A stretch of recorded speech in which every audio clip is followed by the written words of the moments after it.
আমার স্বপ্নের সেই ডার্বি সিগারেট বর্তমানে বর্তমানে 8 টাকা দাম। আরে সেদিনে খেলাম 6 টাকা। 6 টাকা আর কিভাবে সম্ভব, কিভাবে সম্ভব, কিভাবে সম্ভব, এটা কিভাবে সম্ভব?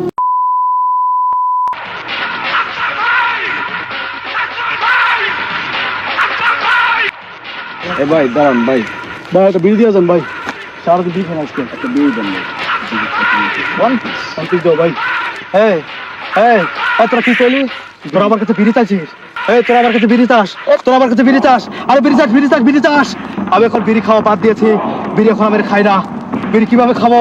বিড়ির যা দাম, বিড়িতে যা সিন্ডিকেট শুরু হয়েছে। আরে আরে আমার স্বপ্নের সেই ডার্বি সিগারেট বর্তমানে বর্তমানে 8 টাকা দাম। আরে সেদিনে খেলাম 6 টাকা। 6 টাকা আর কিভাবে সম্ভব, কিভাবে সম্ভব, কিভাবে সম্ভব, এটা কিভাবে সম্ভব? বাংলাদেশের মতো রাষ্ট্র থেকে কি আমরা আমরা আমরা সিগারেট খোররা একটু ভালোভাবে নেশা করতে পারবো না? ভালোভাবে আমাদের কি মাথার পিকটুকু, আমার মাথা নষ্ট, কি যে কষ্ট ভাই দেন না একটা বিড়ি, এত কথা আমার ভীষণ কষ্ট হয়। একটা বিড়ি দেন। হ্যাঁ হ্যাঁ হ্যাঁ, আমার কাছে বেরি আছে। আরে হ্যাঁ, আমি সত্যি কথা বলছি, আমার কাছে বেরি আছে, Wow! কিন্তু আমি দিতে পারবো না। কেন? কিন্তু কিন্তু আমি দিতে পারবো না। কেন? তোরা আমার ভাই, তোরা আমার বন্ধু, তোরা সব চাস, তোরা আমার বউটাকে চাস, তোরা আমার বোনকে চাস, তোরা আমার গার্লফ্রেন্ডকে চাস, হ্যাঁ। কিন্তু কিন্তু কিন্তু ভাই তোরা আমার কাছে বিড়ি চাস না, কারণ বিড়ি চাইলে আমার মাথা গরম হয়ে যায়। এই ডার্বি আমি আমি পকেটে রাখি, কিন্তু খাই না, কিন্তু আমি খাই না।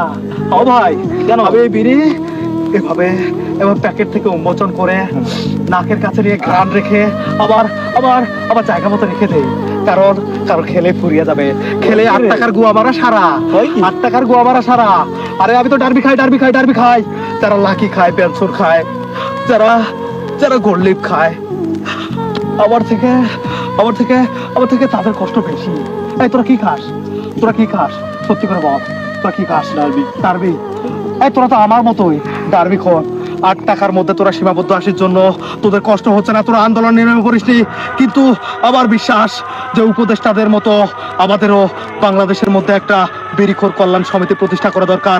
আমাদের উচিত আমাদেরকে একটা আন্দোলনে নেমে পড়া, যাতে বিড়ির দামটা কমে যায়। বিড়ি চাই কি ভুল ভাই মাপ চাই, মাপ চাই ভাই, মাপ কর ভাই, পাও দিবি ভাই, ভাই ভাই ভাই আরে 5,000, আরে 5,000, আরে 5,000, আরে 5,000, তোরা আমার 5,000, তোরা আমার 5,000, ভাই আমার মাথা নষ্ট, কি যে কষ্ট। বিড়ির দাম বেড়ে যাওয়াতে আমার বড়ে যে কষ্ট।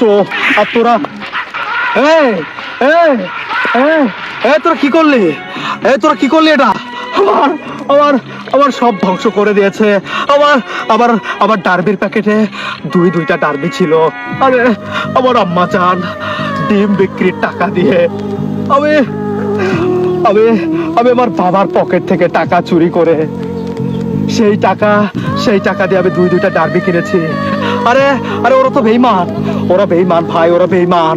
কারণ কারণ আমি আমার মায়ের ডিম বিক্রি করার টাকা বাবার পকেটে রেখেছিল, আর সেই টাকা আমি চুরি করে আরে আরে আরে আমি দুইটা ডার্বি কিনেছিলাম, দুইটা ডার্বি। এখনকার সময়ে দুইটা ডার্বি কিনতে পারার মতো সাহসিকতা কোনো ছেলের মধ্যে থাকে না। আর আমি কিনে পকেটের মধ্যে রেখেছি মজুদ, সেই ডার্বি ওরা নিয়ে চলে গেল। আরে তোরা আবার কপাল নিয়ে যাসটি, তোরা তোরা এই শাকিলের কপাল নিয়ে যাসটি। তোরা দুইটা ডার্বি তো নিয়ে গেছিস, কোনো ব্যাপার না। আমি কাল কিয়ামতের মাঠে নেশাখোরদের তালিকায় তোদের নামে আল্লাহর কাছে বিচার করবো, আর বিচার দেবো। আমার মাথা নষ্ট, কি যে কষ্ট।